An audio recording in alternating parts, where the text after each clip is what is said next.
बिस्मिल्लाहिर्रहमानिर्रहीम। आगे जी हमारे पास क्वेश्चन नंबर 7 है 2.4 का। ये इंग्लिश मीडियम वालों के लिए भी और उर्दू के लिए मैंने एक ही क्वेश्चन लिखा है।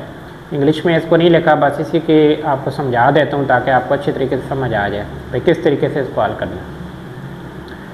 सवाल कहता है कि अब्दुल्ला ने एक बचत स्कीम में 1 लाख रुपए की सरमायाकारी की। ठीक है, एक स्कीम चल रही थी जिसमें उसने 1 लाख रुपए की उसमें इन्वेस्ट किए, लगाए और सालाना 5% की शरह से मुनाफा हासिल किया।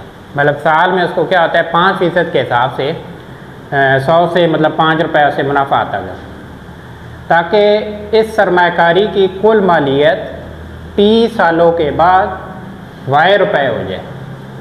ठीक है, अब ये हमने निकालना है कि टी जो है ये क्या चीज़ है। वाई आपको दिए हुआ है, आगे उसने एक मुसव्वात दी है कि वाई बराबर है इसके 1 लाख। ये सवाल है आपका और आपसे कहता है कि मालूम करें कि कितने सालों बाद उसकी जो सरमायाकारी है वो दुगनी हो जाएगी। तो कितना अरसा होगा, अभी अगर उसने लाख लगाया है तो कितने अरसे बाद इससे 2 टाइम हो जाएगा। तो ये सवाल था। अब इसको हल कैसे करना है, जो आपको इक्वेशन दी है सबसे पहले वो लिखें। अब ज़रा आपने बात समझनी है कि हमने करना है कि कितने सालों बाद उसकी जो सरमायाकारी है वो 2 टाइम हो जाए। तो असल में उसकी सरमायाकारी क्या थी, ये थी 1 लाख रुपए। 2 टाइम का मतलब है दोस्त को इससे ज़रब दे देंगे। ठीक है, और ये ऐसे ही नीचे आ गई जो हमें इक्वेशन दी हुई थी। अब ज़रा गौर करें, अब यहाँ से सिंपल है, आपके सारे लाग के रूल हैं, दोनों तरफ लाग अप्लाई किया। 2 रकमें अगर मल्टीप्लाई हो रही हों, ठीक है, तो उनको हम प्लस में लिखते हैं। ये रूल था। इसको हमने सबसे पहले 10 की पावर में लिख दिया। ये नज़र आ रहा है कि कितने ज़ीरो हैं जी, 5 ज़ीरो हैं। ठीक है, तो 10 की पावर 5 हो गई। इधर देखें तो ये 2 रकमें मल्टीप्लाई हो रही हैं, इधर भी इसको हमने लिख दिया पावर में।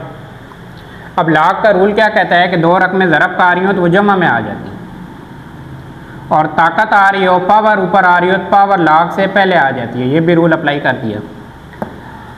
इस साइड पे देखें तो मल्टीप्लाई हो रहे थे तो ये प्लस आ गया, लाग 2 प्लस लाग 10 की पावर 5। अब पावर थी तो पावर लाग से पहले आ, इसको ये लिख दिया। इधर देखिए आप कैलकुलेटर से निकालेंगे, जब लाग 10 1 होता है और इसकी वैल्यू भी आप कैलकुलेटर से डायरेक्ट निकाल लें, ज़्यादा बेहतर है, बजाय इसके वो पूरा वो भी आपको तरीका पढ़ चुके हैं। डायरेक्ट लिख दिया मैंने इसका ये जवाब, ये टी आर है साथ। लाग 10 1 होता है जी, 0.305 है। ये अब दोनों 5 एक जैसे थे, कट जाते हैं, या इसको इधर ला के काटते हैं, एक ही बात है। पीछे ये रह गया। अब हमने टी निकालना है। ठीक है, कि टाइम के बाद उसका जो सरमायाकारी थी वो डबल हो जाएगी। तो हमने टी की वैल्यू निकालने के लिए ज़रब का आ रहा था, इसके नीचे आके तकसीम होगी। ये आपस में जब डिवाइड करेंगे कैलकुलेटर से जवाब आता है 14। मतलब 14 सालों के बाद उसने जितनी सरमायाकारी की है वो उसे 2 टाइम हो जाएगी। तो ये लाग की एक एप्लीकेशन वाला क्वेश्चन था जिससे हम मतलब कर सकते हैं कि लाग का डेली लाइफ में कहाँ पे इस्तेमाल है। ठीक है, तो इसकी मदद से हम ये इसको हल कर सकते हैं।